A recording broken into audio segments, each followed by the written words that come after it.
The judgment in the same-sex marriage case is perhaps one of the most anticipated verdicts from the Supreme Court of India this year. A 5-judge constitution bench of the Supreme Court, led by Chief Justice of India D.Y. Chandrachud, is slated to deliver this historic judgment this month, that is October 2023. We at Bar and Bench had tracked the marathon hearing that took place in April and May this year in this particular case, where a battery of top lawyers across the country appeared before the Supreme Court of India. Today, we break down the petitioner's contention before the Supreme Court of India regarding the same-sex marriage case. Well, the petitioners have argued before the Supreme Court of India that right to marry is an extension of the arm of right to privacy and right to cohabit under Article 19 and 21 of the Indian Constitution. It has been argued that right to marry is also included under Article 21 of the Indian Constitution, and thus right to marry also extends to same-sex couples.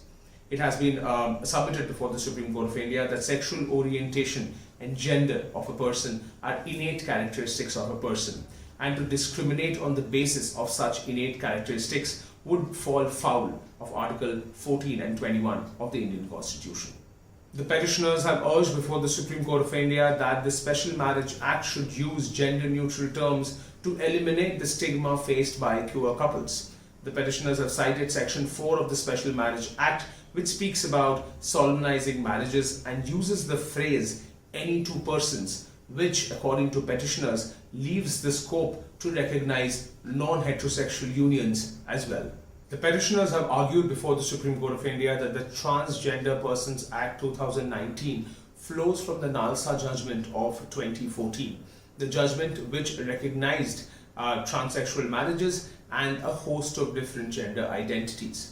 It, the petitioners argue, is not a coincidence and must be taken seriously.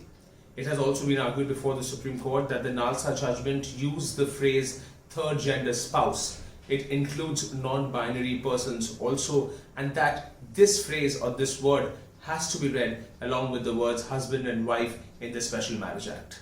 The petitioners have urged before the Supreme Court that the state cannot deny to recognize same-sex marriages only on the ground that the present and the prevalent laws do not define a marriage between same-sex couples, and that it only recognizes a marriage between man and a woman.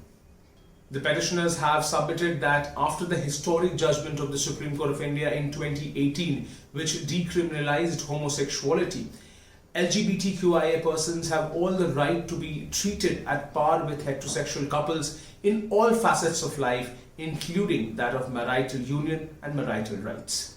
The petitioners have urged before the Supreme Court of India that a recognition of same-sex marriages by the top court of the country is an important protection for the LGBTQIA+ community members, in addition to societal recognition, since it protects them from their parental families and the society. The petitioners have lastly argued before the Supreme Court of India that procreation should not be considered a valid legal defense to negate the right of same-sex couples to marry.